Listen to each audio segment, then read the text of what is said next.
All right, and we should be live. We should be showing up. Hello, everybody. How are you guys doing? I hope you're having a great day. How you been doing, Lloyd? I've been fighting a cold. It's like a sore throat cold only, which is a weird thing to have. Yeah. Excuse me. Now, what the hell? I transferred it to you Yeah, over the internet. stay away from my microphone, man. What the hell? How's everybody doing today? Happy to see you all. Why don't you tell people about your cat or something?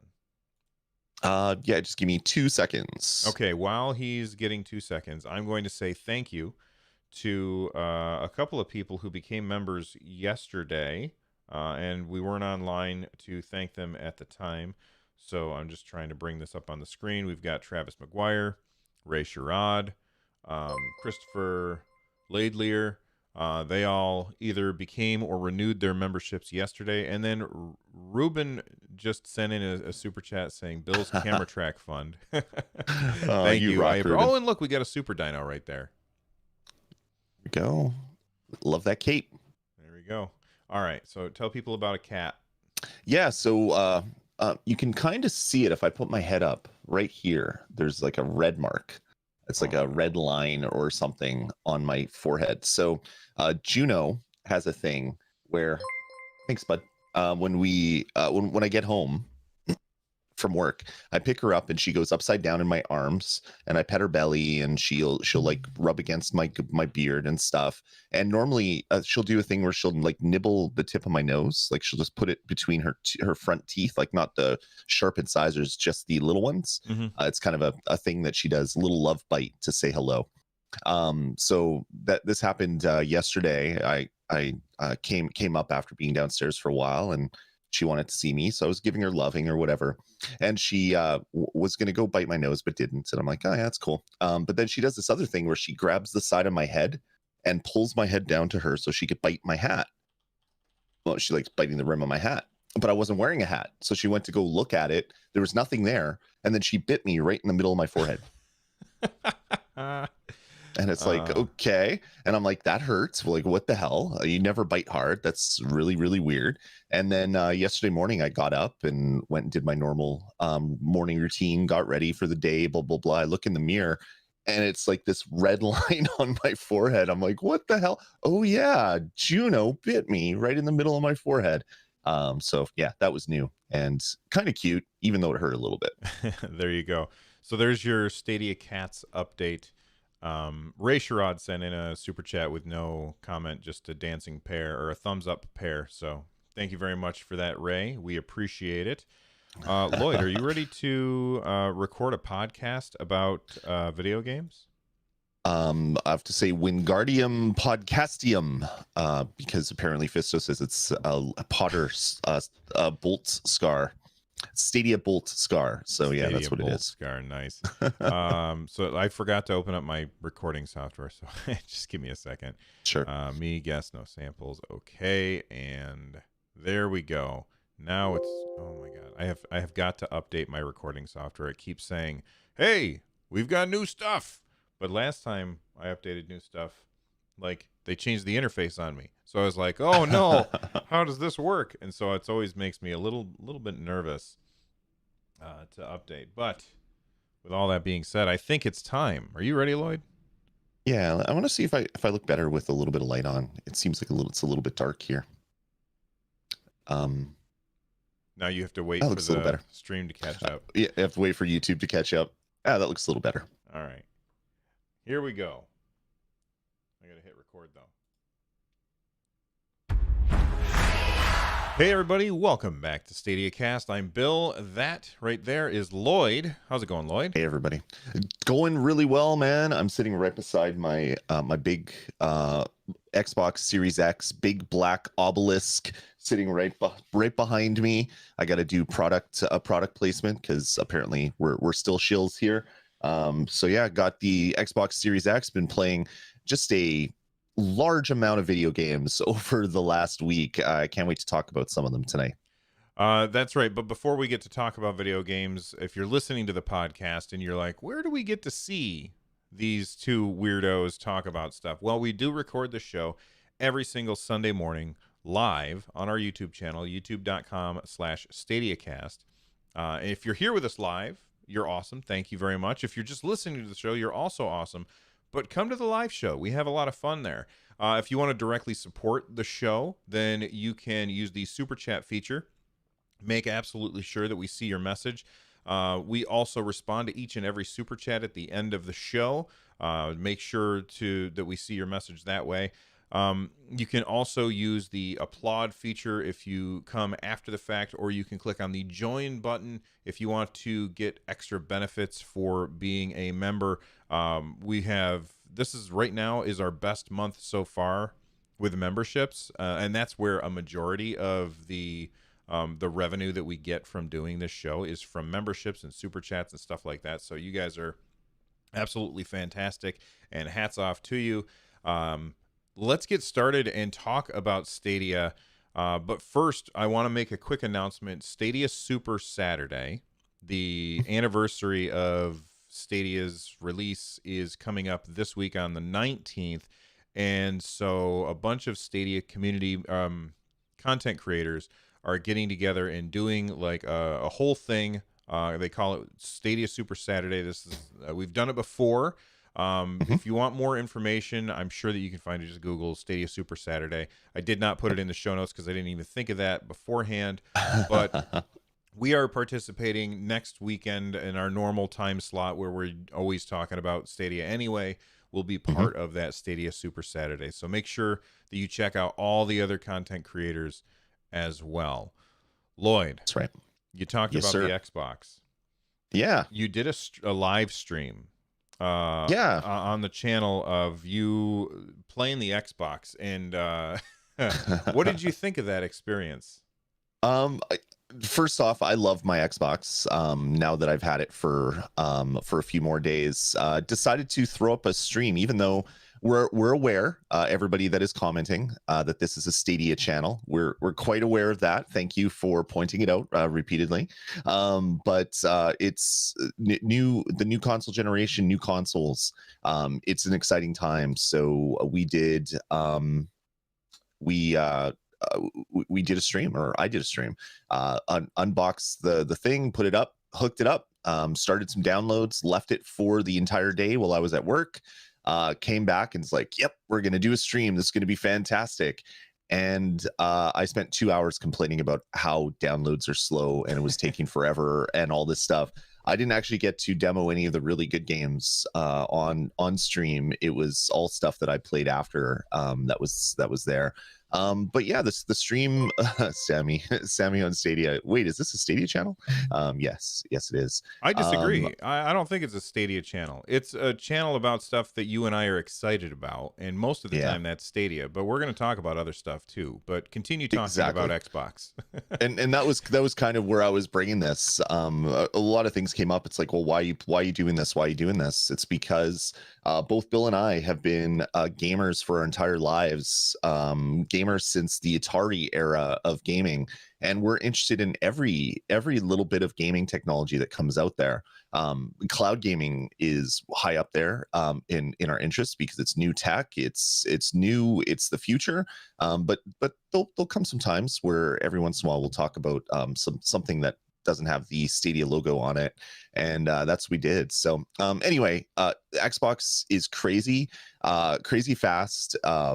The user interface is almost worth the price of upgrade alone. Like if it only played Xbox One games and it didn't look any better, but it had a faster UI like it has on this box, I'd almost say it's worth the $500 for it.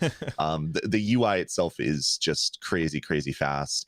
The quick resume stuff where you could be playing one game and then you hit the Xbox button, you go choose a game that you've been playing from the list, and it quick resumes and you're playing that game in 30 seconds.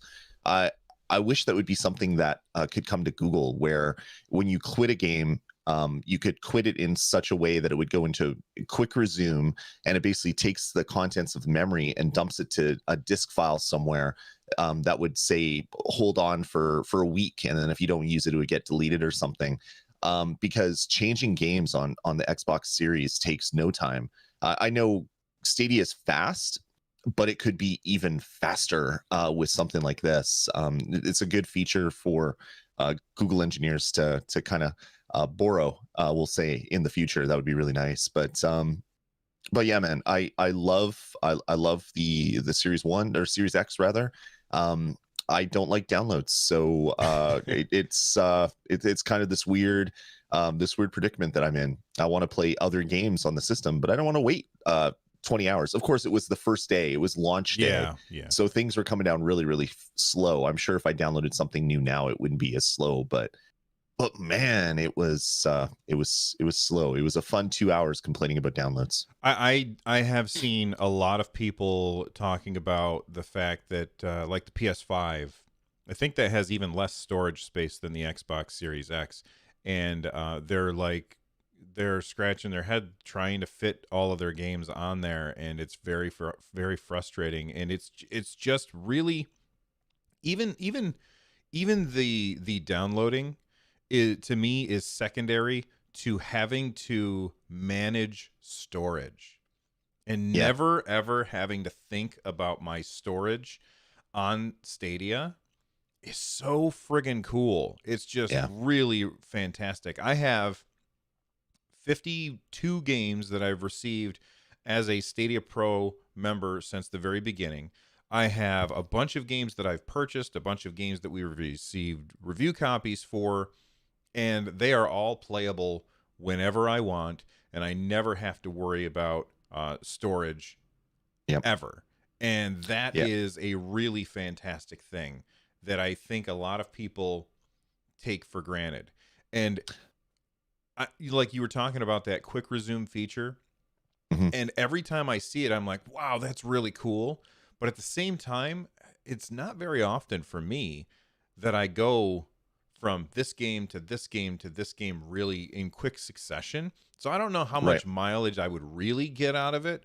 And the no storage space is that right there is the king. That Yeah, these new consoles should have shipped with 10 terabyte drives yeah, inside of them. I was gonna say 5, and I thought, well, that's crazy talk. But yeah, like the Yeah. games just they're getting so huge, and storage Well, space is at a premium.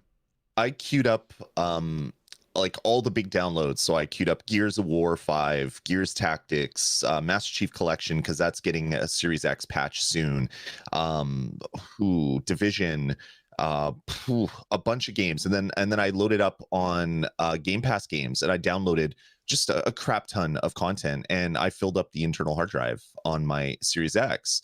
So I grabbed an old 2 terabyte portable storage drive, plugged it in, um, went to storage management and moved all of the old Xbox One and 360 games to there. So now I got plenty of space on the internal storage, but I'm like, why do I have to do this? If I plug in an external drive, it should say, oh, I can move all this old game content to the external drive automatically because it doesn't need to be on the internal drive. Like it should do some things automatically. Hmm. But that just brings it back to the fact that you have to deal with storage entirely, which is not something you have to do on Stadia. And it's one of the main reasons that I love Google Stadia, besides the fact that I can play it on every device in the house, and I can boot into a game in 30 seconds. So even without quick resume, it's fast to get into a game, especially if you just bought it. Like you buy Assassin's Creed Valhalla, you don't have to download 60 gigs. You just hit play and you're playing the game right away. It's yeah, there new consoles have nothing on Stadia in for storage and downloads. But then the other things like stuff that we will be getting in the future on Stadia, like ray tracing support. I jumped into Fortnite that added ray tracing support, and you get these amazing reflections on water, and you get like this crazy glowy stuff happening. And I'm like, this is really nice. This looks next gen. But then I think to myself, oh yeah, we're gonna get that on Stadia in the near future, so I shouldn't even worry too much about it. So yeah, it's been interesting adding what is a quote unquote faster console than what I'm currently using as my main console. Always brings new experiences, but Stadia is the one console that I've owned, and the only console that probably anybody's ever owned that'll just randomly upgrade itself and give you new features and new Yeah. hardware. I don't think we've ever had technology that could replicate faster GPU inside of its little box. So that's why Stadia to me is super exciting as we head into the 1 year anniversary of Google Stadia. Yeah, and it's we were talking a little bit before I hit the go live button, and we were talking about like Elder Scrolls Online. When that game launched, it was 1080p on Stadia, Mhm. and I don't know, it was a month later, or maybe it was a month and a half later or something. They did a patch, and now it was 4K. And Yep. I think that that's the kind of thing that we can see in the future, not from every game, because not every publisher is going to, and I talked about this a bunch yesterday. I did a live stream. um Not every publisher is going to want to go back and, Yeah. hey guys, let's revive this game that we've been done with for 3 years so that we can, you know take some engineers off of project A and put them on this other project. Not Yeah. everybody's going to want to do that. But as we go forward, and because I've said this a million times, every game that is on Stadia is a port right now. There are no games that were not ported to Stadia. Even the Stadia exclusives like Guilt or Wave Break, those were developed with other systems or platforms in mind, and then they decided to bring it to Stadia first. Um, all the games are ports. When we start getting away from games that are ports, even like these new games that have just come out, like Assassin's Creed Valhalla, or Yeah. next year, I'm I'm predicting another delay. Next year with Cyberpunk 2077. When that game Right. comes out, that's also a port. And when you're porting games, it's harder. But when you're making a game new, that's very, very different. And we're going to Yeah. get those things that you were just talking about: higher frame rates, higher resolution, ray Yeah. tracing. All of that stuff is eventually going to come to Stadia, especially when they start being able to take the blades and, tape them together. Yeah, they put the electronic duct tape in the system, and it will Mhm. just electronically duct tape them together.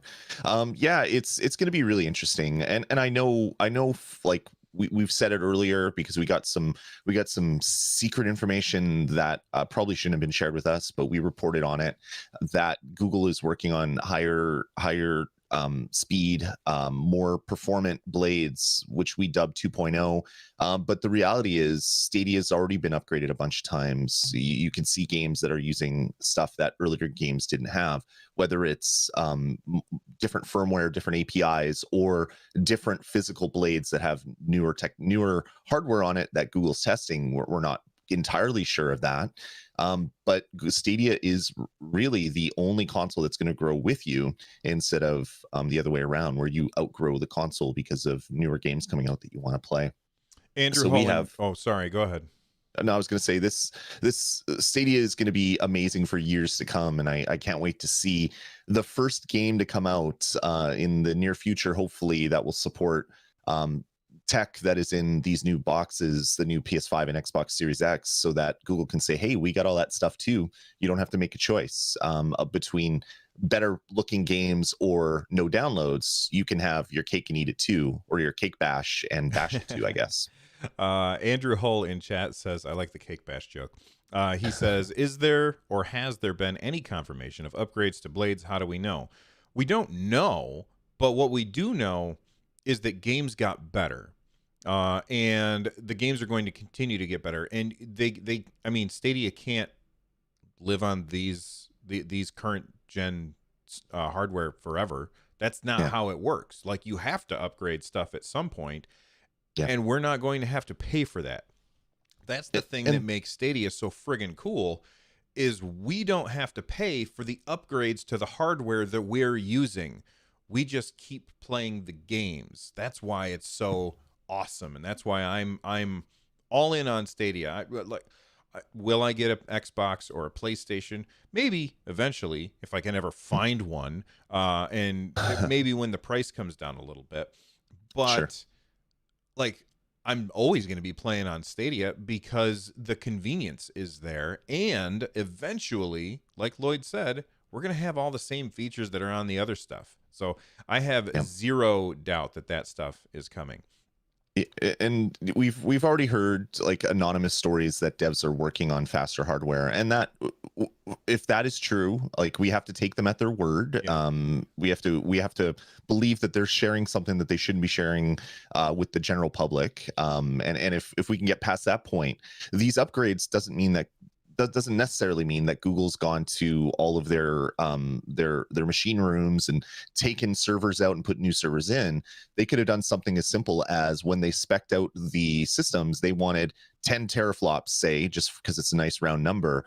But to get 10 teraflops, they hardware limited all of the GPUs and CPUs because maybe they didn't want possible heat issues. So they downclocked all of this stuff, and then they've been running tests ever since and said, hey, we can actually we can now run at 12 terabyte or 12 teraflops or 14 teraflops because we have the performance on the blades. And then they could just write some firmware code, unhardware throttle the GPU or the CPU or the memory bus or whatever parts were limiting it before, and all of a sudden the same hardware now is faster. We've seen consoles do that last generation, where the Xbox had like 20% of its CPU was sitting there just to listen to Xbox Connect. And then when they said, yeah, maybe Connect isn't a thing anymore, and they got rid of that, all of a sudden Xbox Ones got faster. Google maybe has done that already, and that's what developers are talking about. And we're hopeful that we'll get more news on that in the future, because say Cyberpunk coming out and looking and performing the same on Stadia as Xbox or PlayStation 5 would be a really great thing for Stadia, because people would then make the choice. Do I want to wait for 200 gigs to download, or do I want to just play right now? And it looks the same. Might as well just play right now. And then they jump on and play it on Stadia. It would be a really great thing to see. I highly doubt that that's going to happen. I assume it's going to look better on the next gen consoles than it will on Stadia, and I think that that's because the developers have far less experience working on Vulkan. They have far less experience on this hardware. They've had probably dev kits for Xbox Series X and PS5 for very, very long time. And they've been working on these games for a very long time. And Stadia has only been around for a year. So Yep. I do expect that the games just will not look as good out of the box. Yep. But as time goes on, that is going to happen less and less and less. For instance, right now, Dustin, I don't know how to say his last name. He said Valhalla is 60 frames per second on Xbox Series X, port or not. And yeah, but that's because they have more experience with that kind of stuff than they do with Stadia. And it's also, they designed the game to run at 4K 30 on Xbox One X and PlayStation 4 Pro, and it's running at 4K 30 frames a second. And then they're like, hey, we got all this extra GPU and CPU headroom, let's make it 4K 60, because we don't really have to change anything. The hardware is essentially the same between the Xbox One and the Xbox Series and the PlayStation 4 and PlayStation 5. So we don't have to spend a lot of time figuring out this new hardware. We just have to spend time making our engine run a little bit better so that we can lock it to 60 frames a second. So that's an easy upgrade for them, and hopefully we'll get that same sort of easy upgrade on Stadia in the future. Exactly. Well, we brought it up. Assassin's Creed Valhalla. You've played it. I've played it.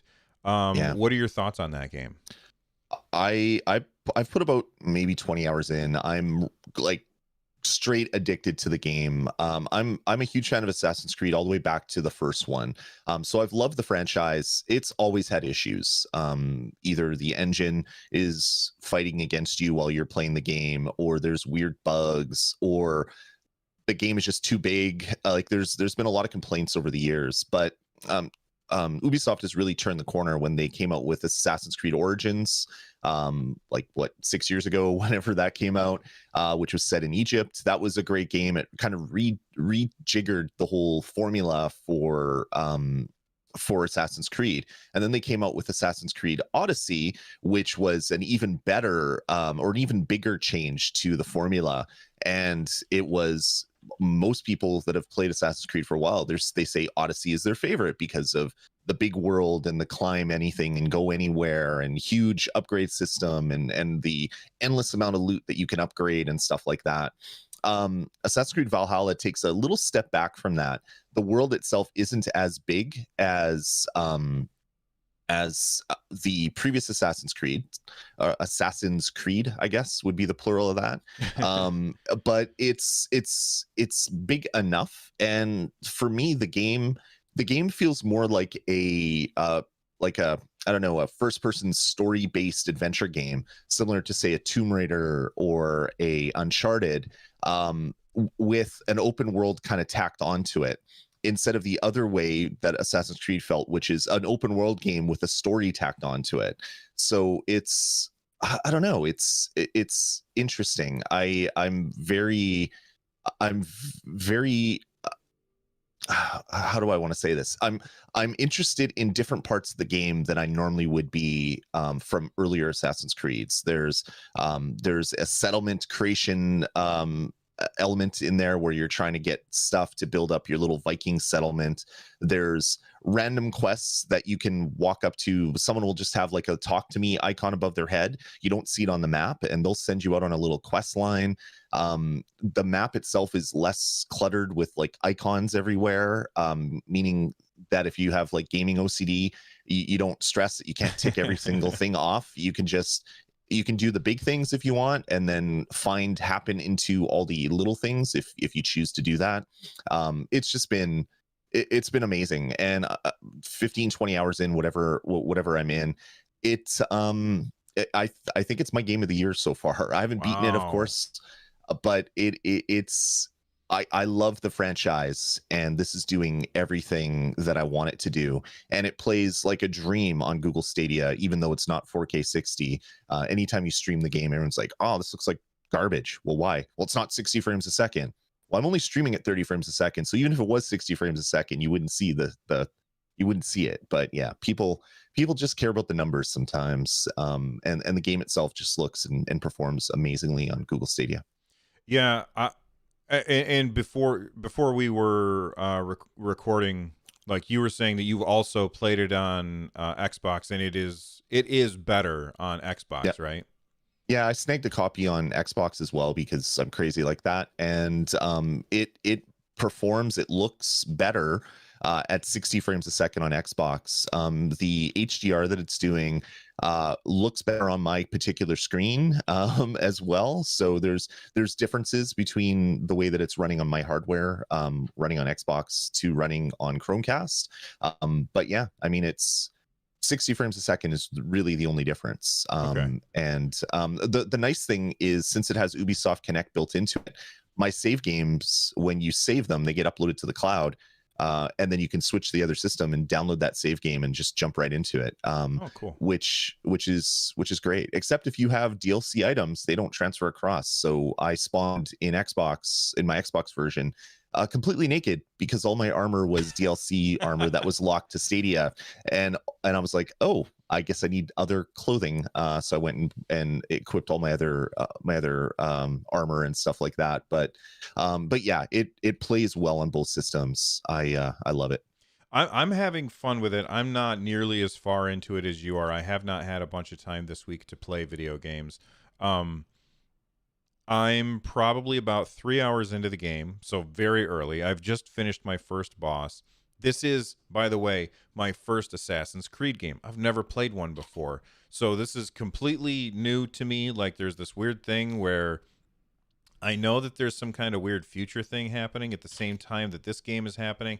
And because I've never played an Assassin's Creed game before, I don't really understand. I haven't even watched the movie.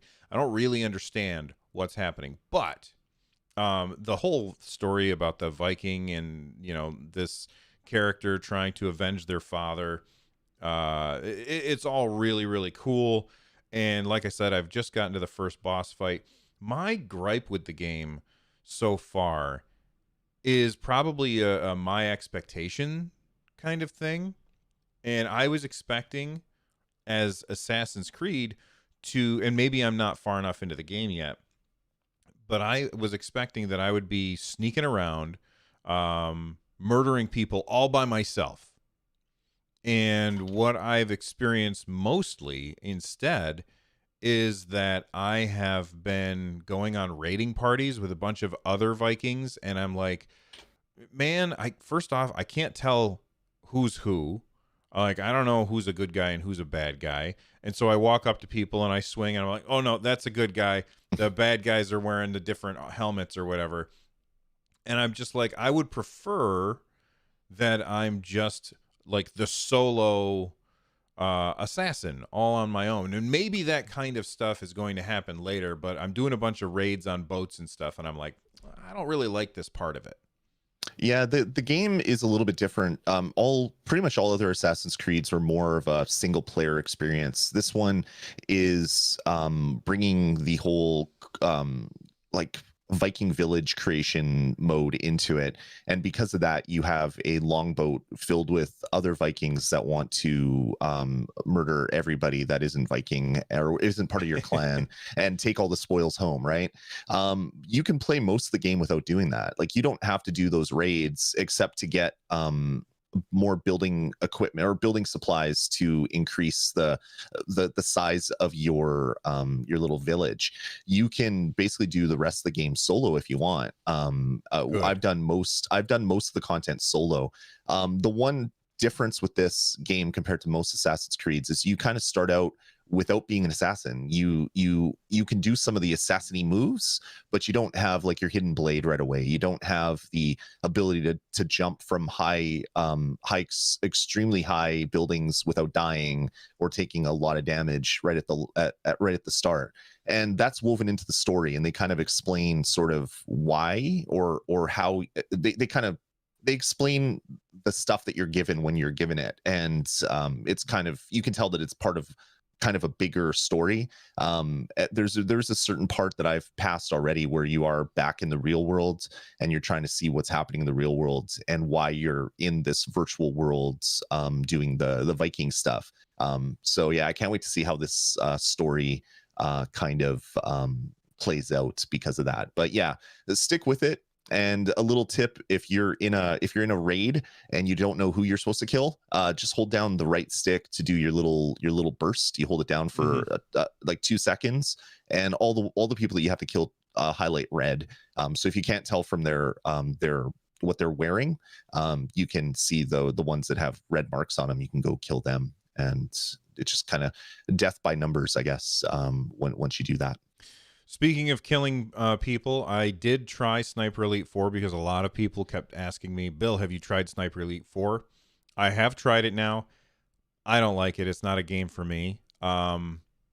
It's just like, it feels like there's too much planning, and I'm not a planner. I'm more of a run and gun kind of guy. And so like sneaking in and like getting out my binoculars and looking at all the dudes and being like, all right, I'm going to do that. And then I'm going to shoot this thing so this thing falls on them. And now I got to wait for the plane to fly by to make enough noise so that I can shoot it without alerting everybody to my presence. I felt like there was a lot of waiting around, which seems accurate for a sniper. Like, that's probably what it's like. And it's just not for me. I'm not a huge fan of it. But I appreciate that as far as like graphic fidelity or whatever, it looks really nice. It plays really nice. It's just not my kind of game. And I'm gonna go back to playing other stuff. But hey, I didn't spend any money on it. It was part of my pro subscription, so I can't complain. Let's move on to upcoming games. We've got 2 upcoming games on the rest of this month. I'm sure that there's others, but 2 big ones that are upcoming the rest of this month. Pac-Man Mega Tunnel Battle, November 17th. That's in 2 days, everybody. Star Wars Jedi Fallen Order, November 24th.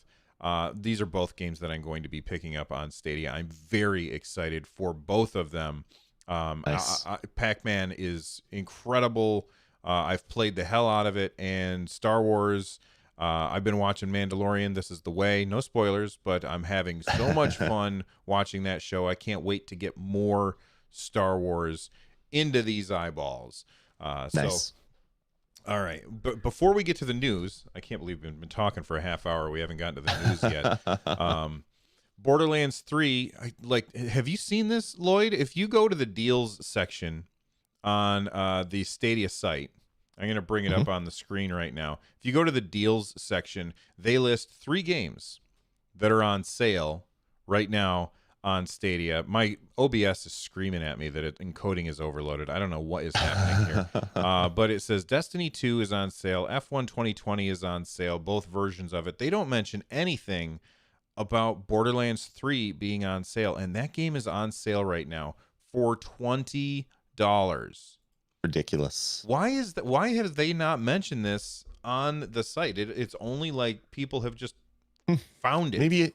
Maybe it's a sale that's supposed to start next week, and it dropped early, so they haven't updated the website because I don't believe like many of these little sections are automatically generated. I think someone actually has to manually curate these things, which is why we've seen at times games that are on sale don't show up on like Stadia Pro deals, Mm-hmm. and then like a couple hours later they're just all of a sudden there. So I'm thinking maybe it's just it hasn't been done by whichever human is responsible for doing that. There you go. Well, Borderlands 3 is a fantastic game. I played the hell out of that. I finished it. I don't finish games very often, but I finished Borderlands 3. So if you're looking for a really, really fun game, that game is on sale for $20 until December 2nd. And you should absolutely pick it up. Let's move on to the news. There's a few things that came out this week which were very, very interesting. Profiles are now shareable. Now, I don't really care about this, but I know that a lot of people think it's cool. So, Lloyd, you want to tell people what do we mean by profiles being shareable?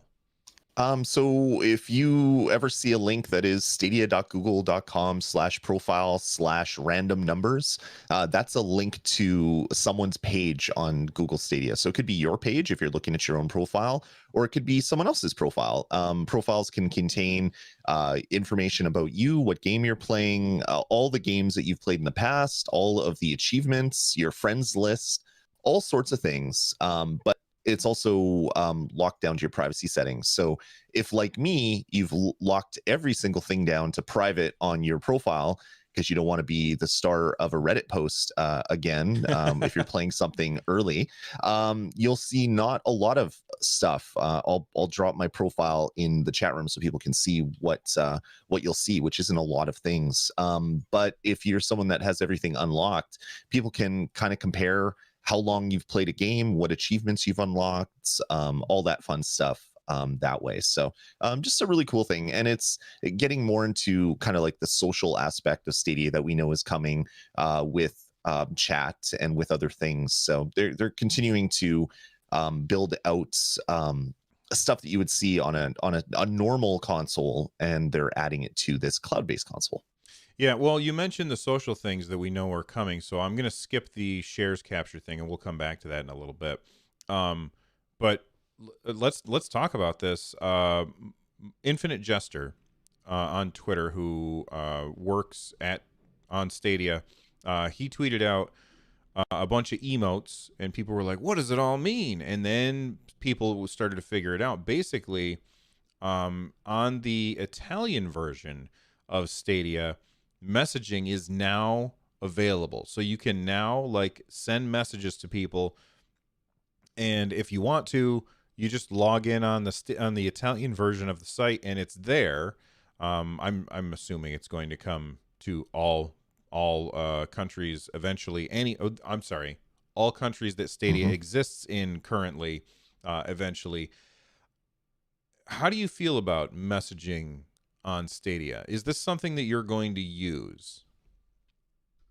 I don't know if I'll use a lot of it. I'm not someone that normally when they're playing like Xbox or PlayStation gets into big parties and have huge conversations, whether in text or audio, but I know a lot of people do, and that is something that is sorely missing from the Stadia interface, being able to get in there and chat with your friends, or have a group of people in a group chat and just drop text to them. So, well, I personally probably won't use it very much. I'll probably probably want to turn off the ability for people to message me as well when I have like 500 people in my friends list. Oh I just yeah, don't that's a want. good point. I don't want to get a lot of random messages when I'm playing, but I think it's going to be good for people that that like to have that sort of communication. For me, I use stuff like Discord, but I understand that this is a huge feature for a lot of people. Yeah, a lot of people don't want to go to a third party thing in order to communicate with their friends. For me, I never use the in-game communication stuff. Like I never use it on my PlayStation. The only messages that I get are spam. So I'm probably going to shut this off completely. And unless it's on your phone, I'm not interested because like the only reason that I would personally ever use this feature for me, I'm just talking about me. I'm not talking about everybody else. But for me, the only reason I would ever use that is if I'm like, if I have a regular group of people that I'm always talking to, and I could say, hey, who wants to play this game when I get home or whatever? Because I am not going to, I'm not going to be typing anything using my controller ever. Right.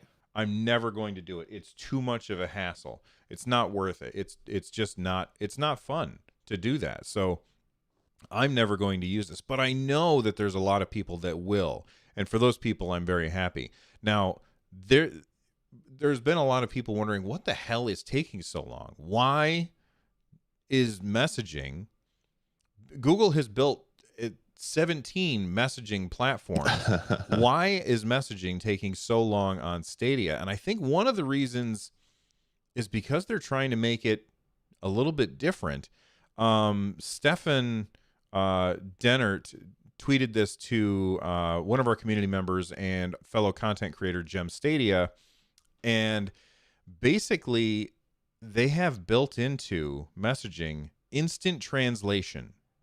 So if you send a message in, say, German, it will automatically get translated to the language of the person who is receiving it, so that when they read it, they can read it, unless they are, because if you're like me, you speak one language. My wife and I were joking about this last night.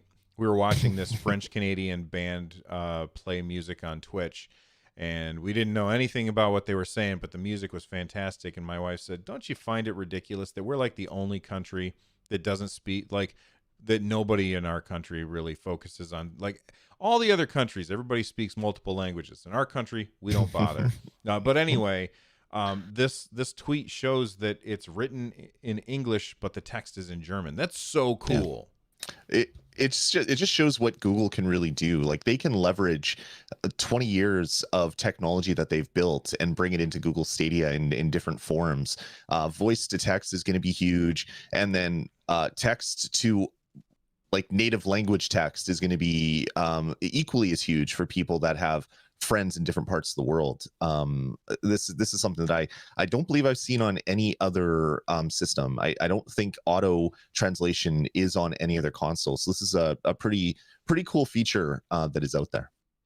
Some people in chat are like, don't they speak a lot of Spanish in the United States? Yeah, but those for the most part are people who already spoke Spanish and they came here and learned English. The people for the most part just speak English here, and that's because we are too lazy to learn something. I mean, we all take foreign language in high school, but then we never use it again when we graduate, and so we never really learn. Like you speak French, right, Lloyd? Yeah, I was in French immersion when I was in school, so I spoke more French than English when I went through junior high and high school. I can't write it anymore, but I can speak enough of it to have a good conversation if I ever get dropped in the middle of Montreal and I have to find my way home. There you go. Oh, and that's where that band was from. I can't remember what they're called, but they were awesome. Anyway, let's move on and talk about shares captures. You can now, or capture shares. I messed that up. You can now, and I didn't realize this, but you can do it on your phone now too. You can those 30-second captures that you do, you can now share those out to people and it's really, really great. Just generates a link. You can then drop that link wherever, and somebody can click it, and they can watch the little video of you doing something cool. Like in my, I'm not going to bring it up because OBS is screaming at me right now.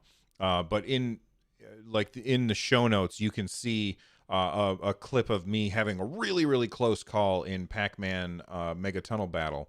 Um, this page needs improvements, though. This page needs improvements big time. Like, you can't sort it by game. You can't. It's just in reverse chronological order, and you can't say just show me the screenshots or just show me the videos. Like right now,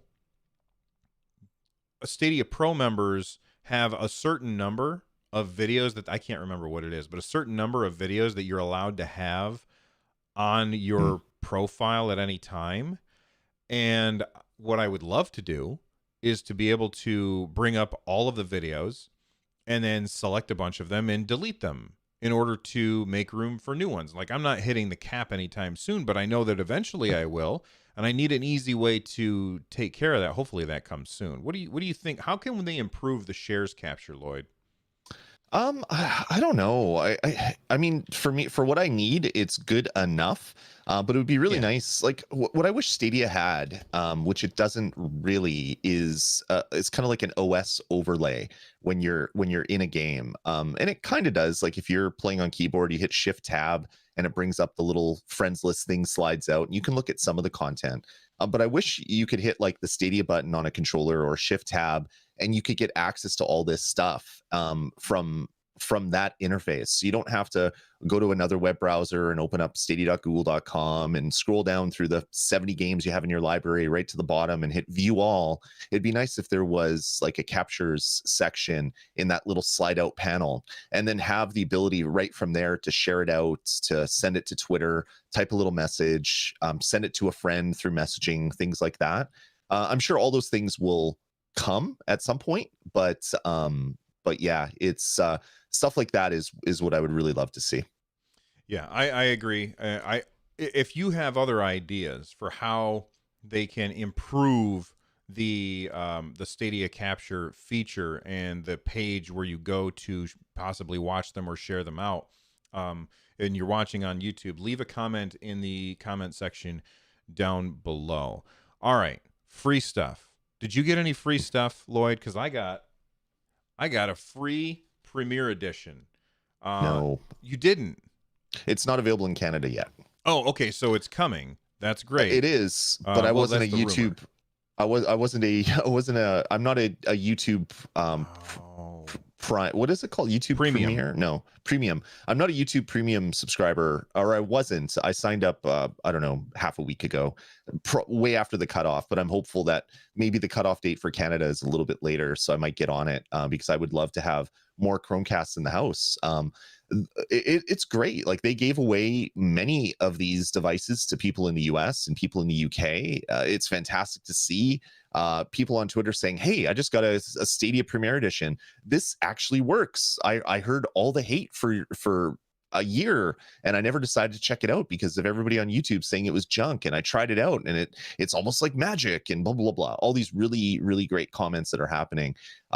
This is such a huge thing for Google to do, and it totally makes sense because like people are saying, how can they afford to give out all this stuff? Well, you look at what PlayStation and Xbox are spending on marketing now, Oh yeah. because they just launched a new console. I'm sure giving away all these premiere editions to people in the US and the UK that say they gave away 100,000, that costs them way less than one week of marketing that Sony and Xbox is doing, I'm sure. So I think that's a really good way for them to spend their marketing dollars, just by saying, hey, you can't go to a store and try it, so here, you have a YouTube Premium thing, you can try it, and then you can tell all your friends how awesome it is, and hopefully it comes to other parts of the world as well, because I'd love to get in on that freebie deal. Yeah. I have to say that first off, the way that they did it is really weird. So I found the link. Somebody in our Discord posted the link. I tapped on the link. It was like, oh, okay, claim it. And I was like, all right, claim. So I hit the button, and then like 10 minutes later, I got an email, and the email was like, hey, congratulations, you're going to get a thing. Cool. I'm happy about that. In about an hour, we're going to email you the link to do this. And I was like, okay, well, why didn't you just email it the first time? But sure. So then they sent me the link, and then I clicked it, and basically it was a coupon code that took the price of it from $99 down to $0. And I clicked order, and man, this thing showed up like lightning fast. It was here in 2 days. In two Nice. days, it showed up. I was like, "Are you kidding me?" I didn't even expect it to be here. I figured it'd be like a month or something. It'd take forever to get this order fulfilled because I'm not paying for it. And then there was a package sitting on the steps when I got home, and I was like, "Oh, cool!" That's amazing. So it was really, really fantastic. And I have been, somebody in chat said Bill's been waiting to get another controller for months. Yeah, not this controller. Not See, this the good one. thing now is when you buy your Wasabi controller, Bill, you'll now have 4, and you could play 4-player Cake Bash. That's true. I'll have 4, but now I won't have the black one. So I'll have 2 white ones, the blue one and the Wasabi one. Don't show me your controllers, Lloyd. So you don't have the Wasabi or the black one, Bill? Is that what you're saying? These 2 right here, those are the ones you're missing? Hey, I I'm don't have a looking white for a one. new co-host on StadiaCast. Just send the message to new co-host on StadiaCast at gmail.com. And I'll see you next week. It's the funny thing is now you have a white one and you didn't pay for it, and I don't have a white one, Yeah. and I would have to pay for it to get one. So I think you're That's still true. better off than I am. I'm not really complaining about the fact that it's a free controller because, hey, free controller. I can't complain about that. But look, they're out of stock in the US. They're out of stock in the UK. But keep an eye on your email. If you're a YouTube Premium subscriber, and honestly, you should be if you watch any amount of YouTube, because ever watching ads on YouTube is a horrible thing. If you are a YouTube Premium subscriber, then you can get one of these for free, hopefully, coming to your country. And now I actually have an extra Chromecast sitting around that I'm not sure what to do with. Nice. Especially because I bought the new Chromecast. That Nice. is set up on the bedroom TV. It's got a remote, which I very much like the UI. It's really good. I'm a fan of the new Chromecast. Do you think that they are getting rid of these so that they can start shipping them with the new Chromecast next year? That's what some people have been throwing out there, saying, yeah, it's obvious that that's what they're doing. It would seem like a really poor move for them to get rid of all their Chromecast Ultras free, giving them out to people right before the holiday spending season, where people might want to go to the store and pick up some of these to give as like under $100 gifts for family members or something, like whatever gifting rules you guys have in your families. It seemed really odd to have nothing available for the holidays by giving these out. And with Sabrina's the Chromecast with or the Sabrina Chromecast, the Google TV one isn't going to have support for Stadia for between now and 8 months from now.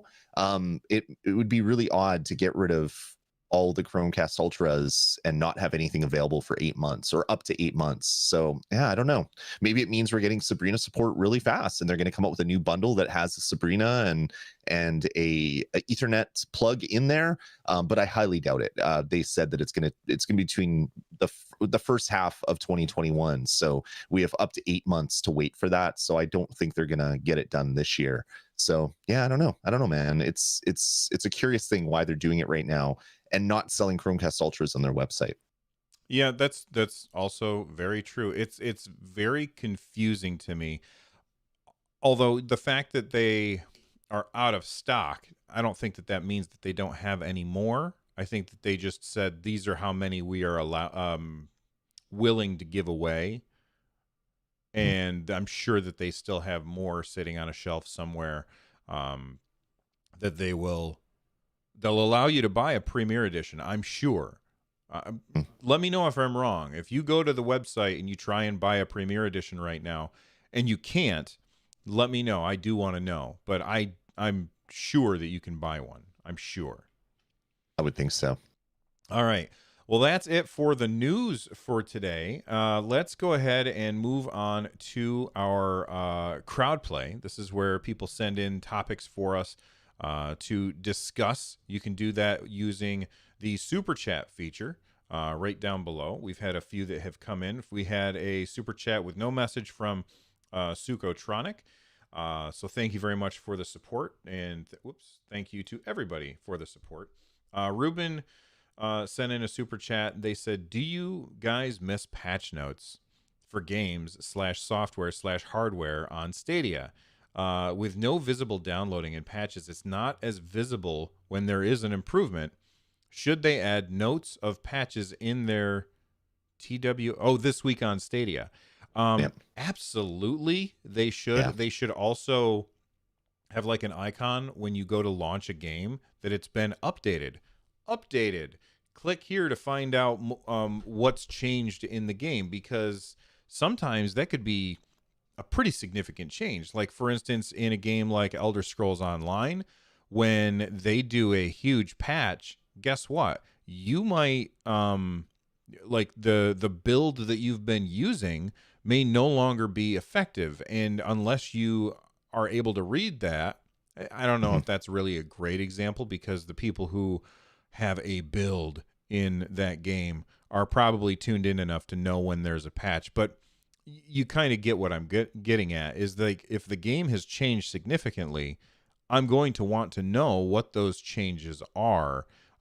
Fixed a bug that made it so that this character can no longer do this, or can now do this thing that they couldn't, that was not working before, and you've been just kind of playing the game working around that bug. I think that that's really important. What do you think, Lloyd?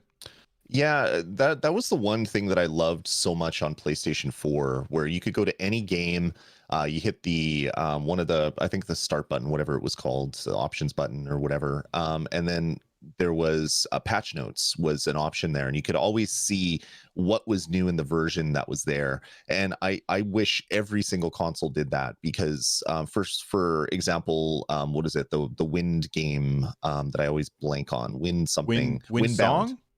Windbound. Oh, okay. So the one that basically, when it launched, if you died, all your stuff was gone, even your ship. And then they came right out and said, you know what, this is too hard for some people. We're patching the game. And all the other consoles got that patch before we did on Stadia. And so I would keep starting the app, going to the main screen, looking at what the options were. When I started a new game, it didn't have the one menu option, then I would just quit out of the game and wait. If there was patch notes, I'd be able to just go and look at the patch notes and see what the most recent version is, the version number, what was added. I hope Google gets around to adding that. They would have to change the user interface a little bit to make that have a place when you're looking at the game entry.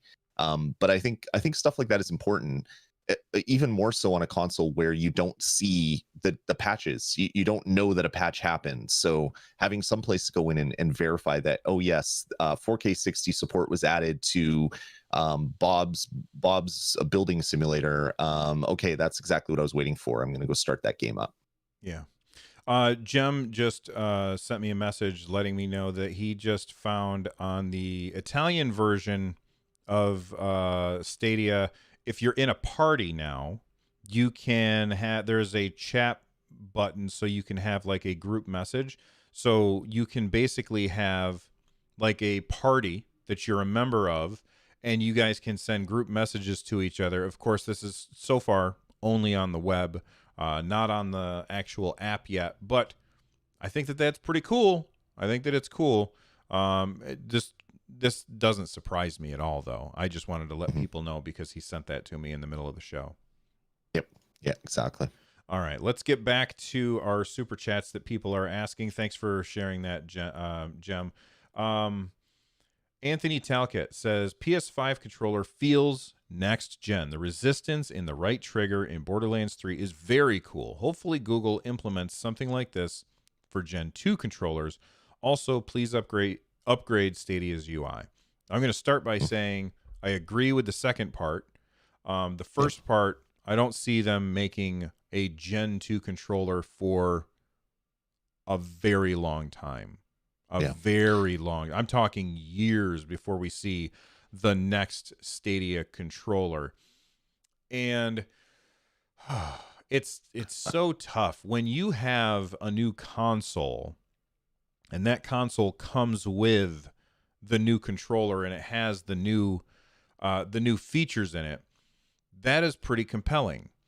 However, if not all of the platforms have the like, okay, how do I say this? The PS5 controller has all of these really, really cool things in it, right? Mhm. I think most of those things are going to be ignored by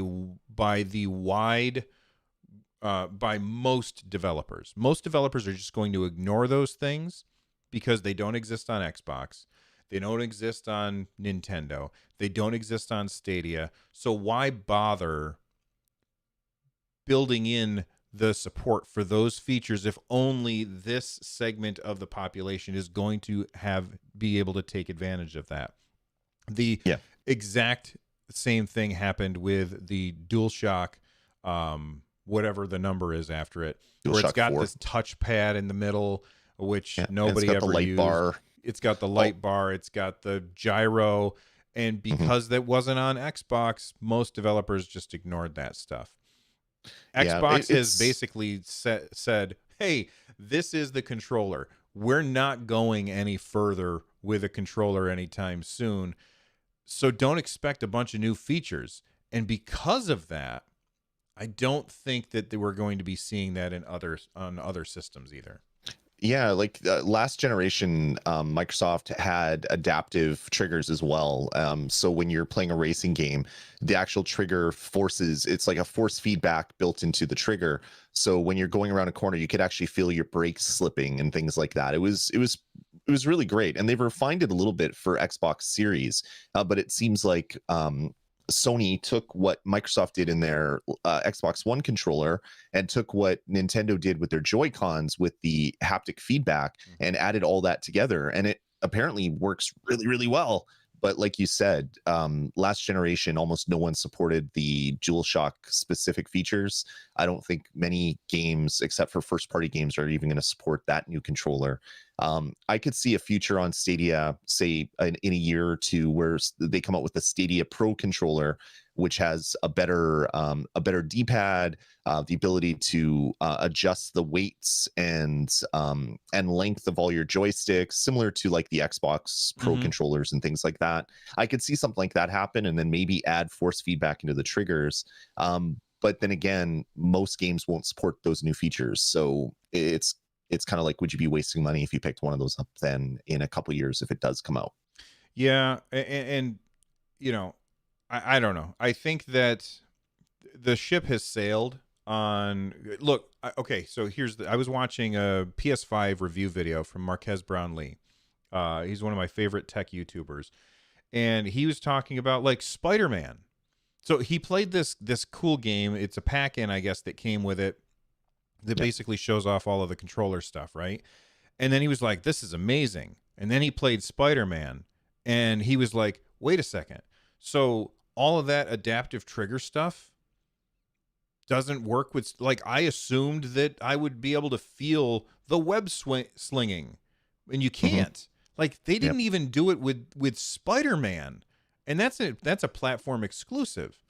Yep. So I think it's going to be ignored, and that's too bad because a lot of this stuff is cool, but until it's on every platform, it might as well be on no platforms.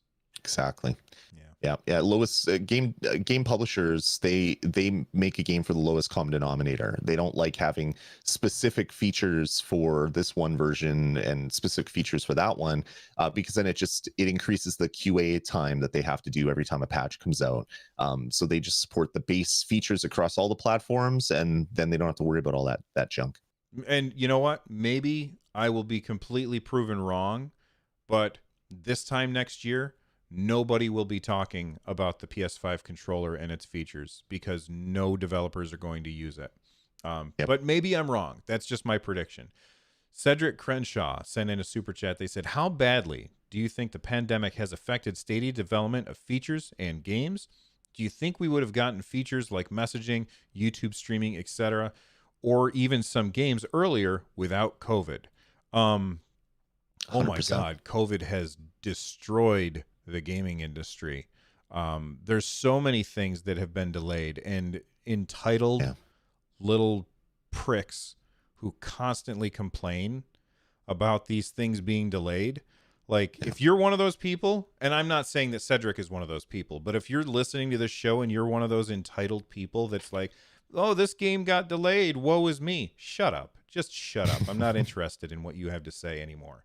Um, these people are working as hard as they possibly can. And again, this is not aimed at Cedric, but like, they're people in the gaming industry are working as hard as they possibly can. And then suddenly they have to work from home Yeah. without all of the stuff that they have at And the their office. teammates right next door to them, like sitting Right. 5 feet away that they can yell something at. Yeah, it's definitely, like, just look at what's happening on Stadia now. In the last 2 weeks, we got family share, we got messaging rolled out to some communities. We're getting all these new features coming out, and they're rolling it out right before the first year anniversary. That must be like the hard line that they have on the on their scheduling software, saying we need to have all this stuff shipping for the 1 year anniversary.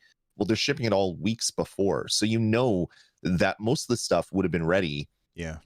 months ago. Like, it had to have been planned that way, and COVID reared its ugly head, and it took longer to get all that stuff out. For sure, I have no doubt that happened.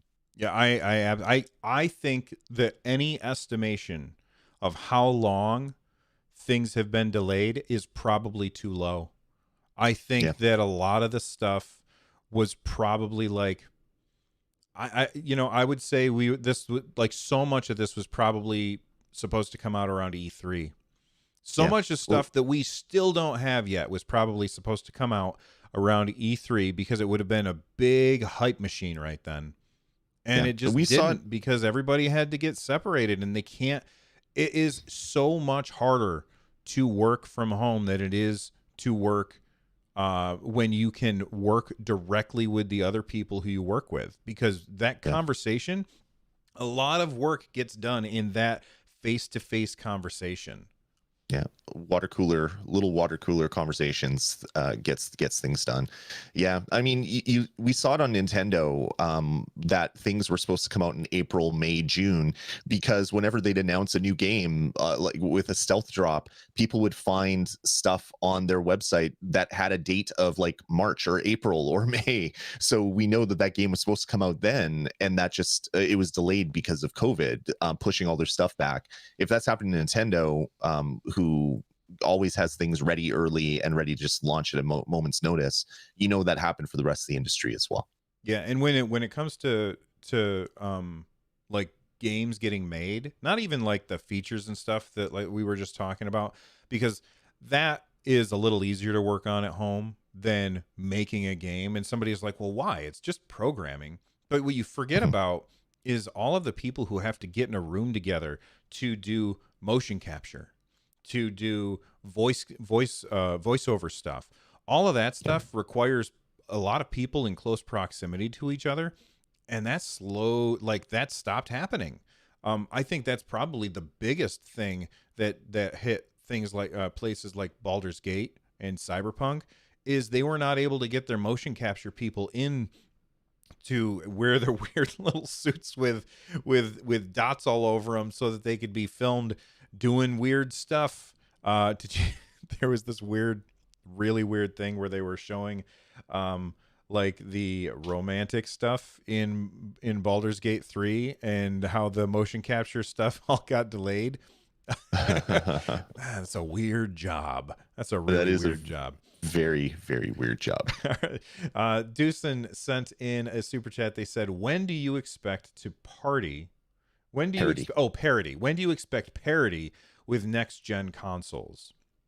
I'm gonna let you go first, Lloyd, because I've talked about it a million times and I already have my answer. I think sometime next year, if we'll get the 2.0 blades, which really is probably 4.0 or 5.0, and it won't really be a full 2.0. I think we'll start to see games that are supporting similar hardware specs as Xbox Series X and PS5 within like the first half of next year. We'll start seeing games with ray tracing. We'll start seeing more games 4K 60, whether it's because it's running on better hardware or developers have had more time to optimize their engines. It's going to be a little bit of both. But we know that the raw power of Stadia's blades should produce better games, better looking games than we're getting. And it's just a lot of that has to do with the fact that developers have been working on the other platforms for 15 years and then working on Stadia for 15 months. So it's going to take a little bit of time for the developers and the engineers that are working on the engines and all that stuff to get up to speed. I disagree. I think it's going to be 2 more years before we see any of that. But I hope you're right and I'm wrong. So yeah, it's gonna be some time, and for all the reasons that Lloyd just listed. Logan sent in a super chat. They said, just so people get the most from Stadia promo, if you have the YouTube Premium family, everyone in your family can claim a Premier Edition bundle, which is true. My wife tried to claim the second one, and she was able to get the first email. The second email never came, and I think that was because she had waited too long and they had run through their allotment. So the first email that said, "Hey, you should get an email in an hour," that one came through, but then she never got the second one. And I forgot I was going to talk about this on the show real quick. So she signed up and was, on her phone looking at the Stadia UI, and she said, "This user interface is terrible." Now she's not a gamer, but she was looking at it and she was very, very confused about, like, how come when I do this doesn't happen? This is not a good UI. Can't you tell them that? And I said, well, we've complained about the UI plenty of times. I'm okay with a bad UI because I love playing the games, but I agree with her that the UI definitely needs some love, and it also needs to be the same everywhere. But thank you very much for letting everybody know about that, Logan.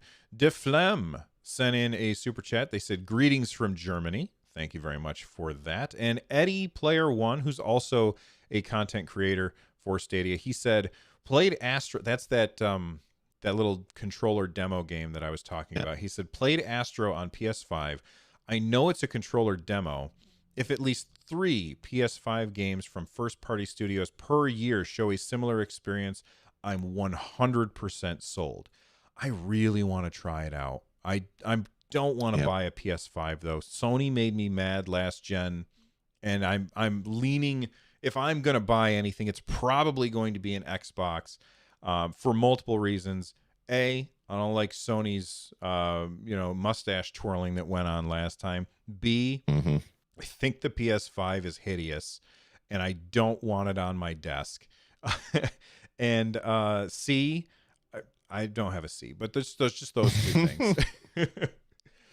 What do you think, Lloyd? Do you think that you're gonna get both, aren't you?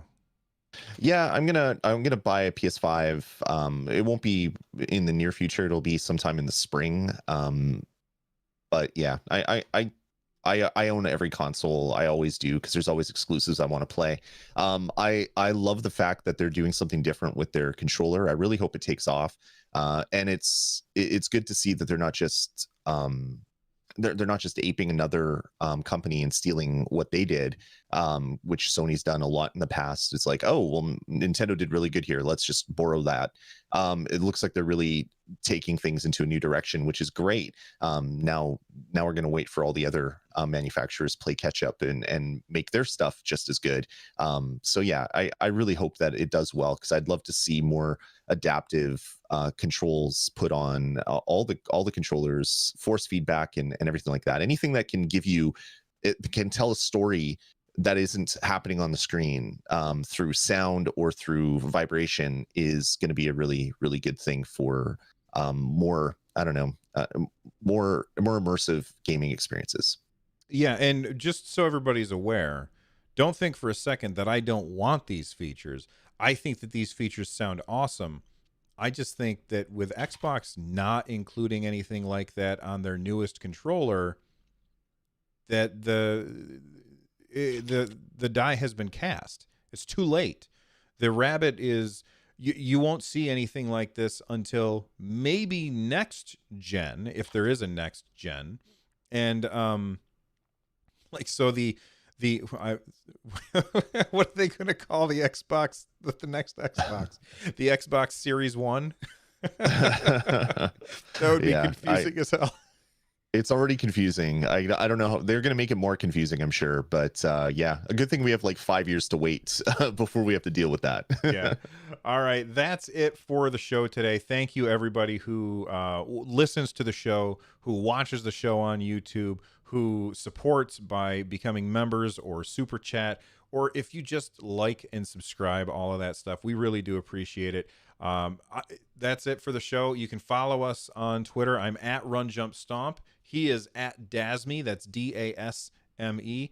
And if you want to join our Discord, then head on over to runjumpstomp.com. Or if you want to join Lloyd's Discord, that's over at resd.tv, which is spelled in Canadian REZD.TV. And that's where they speak multiple languages. Thank you, everybody, for listening. I'm out of here. Lloyd, it was awesome talking to you again, man. Yeah, it was awesome seeing you again, Bill. Awesome hanging out with a couple hundred of my closest friends in the chat room. You folks are and continue to be awesome. So thanks for coming out. The next box series next. That's great. That's it. Vic, that wins. That wins. I think Microsoft needs to give you a money hat, just like they give Bill and I all the time, apparently. Oh, yes, our money hats. Oh my God, that's too funny. Justin wants to know, are you doing an Assassin's Creed stream? I would really love to do one right now. I have to run for a little bit. Question for everybody that's in chat room right now. If I was to stream Assassin's Creed on the channel, but I streamed from my Xbox instead of Stadia, would you guys complain? Some people would complain. I want to. No one will know until certain prompts come up where it says LB instead of L1. Would be like the only. They're like, what's this LB thing? What is that? Yeah. Seems like everybody probably Ray says probably. Ray, what was that? Ray Gorsness says I will complain. All right. Maybe. Let's see if I can wheel and deal with the boss of the house and finish what I have to do earlier. If that all happens, expect a scheduled stream in about an hour or so, maybe around 11:30 Central time. If I can get it working, if I can free up some of my day, I would happily do a couple hour Assassin's Creed stream. What I will say, Lloyd, is you should stream on whichever system you want to play it on. StadiaCast, the show, is always going to be StadiaCast, thus like the show about Stadia.